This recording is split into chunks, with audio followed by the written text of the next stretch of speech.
हमारा मन गद्यांश वीडियो को पूरा सुनें और आप सहमत हैं तो सपोर्ट करें। धन्यवाद।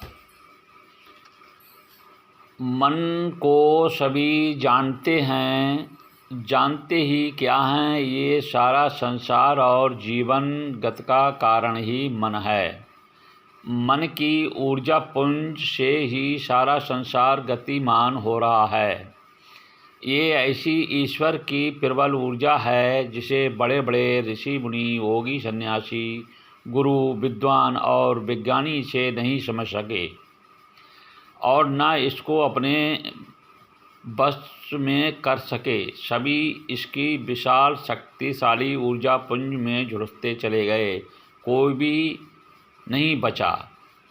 मेरे विचार में परमात्मा की परम ऊर्जा जब जीव आत्मा के रूप में बनकर सृष्टि शरीर धारण करती है, तब उस जीव चेतना शक्ति की एक प्राण ऊर्जा चुंबकीय रूप में मैंपन अर्थात अहम भाव में शरीर के प्रकाश से उक्त बाहर की ओर एक असमान विचार पुंज बन तीव्र गति करती है।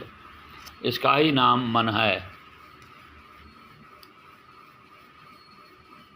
इसी को ही मन की संज्ञा दी गई है, जो जीव आत्मा के चारों ओर एक भाव विचार शब्द बन शून्य से भौतिक रूप में पल पल परिवर्तित हो रहा है।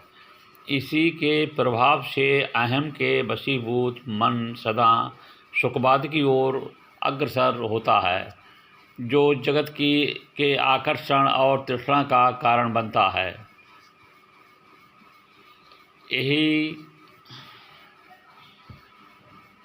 संसार चक्र गति का कारण मन ही है। ये मन अहम व सुखवाद आकर्षण में फंसे माया के भ्रमजाल में अपने को कर्ता और भोक्ता मान लेता है, पर ये कारक नहीं है, ये उसकी अपनी ऊर्जा नहीं है। ये केवल जीव आत्मा से विचार रूप चुंबकीय बिंब बन ऊर्जा प्राप्त कर रहा है। ये केंद्र नहीं है, ये एक सतह है जिसका प्रभाव केंद्र से सतह की ओर हो रहा है।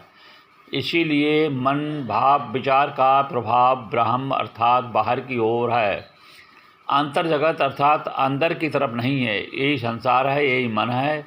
इसका सार ये है कि कारक परमात्मा है, जहाँ से सब हो रहा है, जो सब होते हुए देख रहा है। वह कर्ता और कारण भी नहीं है, वो कर्म भी नहीं है और फल भी नहीं है। ये सब भाव विचार पुंज बन मन के द्वारा हो रहा है, जो स्वयं में अस्तित्वहीन है। इसका प्रकाश स्वयं का नहीं है, इसकी ऊर्जा केंद्र परमात्मा की शक्ति है। ये मात्र जीवात्मा का चुंबकीय ऊर्जा पुंज मात्र है, जो चारों ओर गतिमान हो रहा है।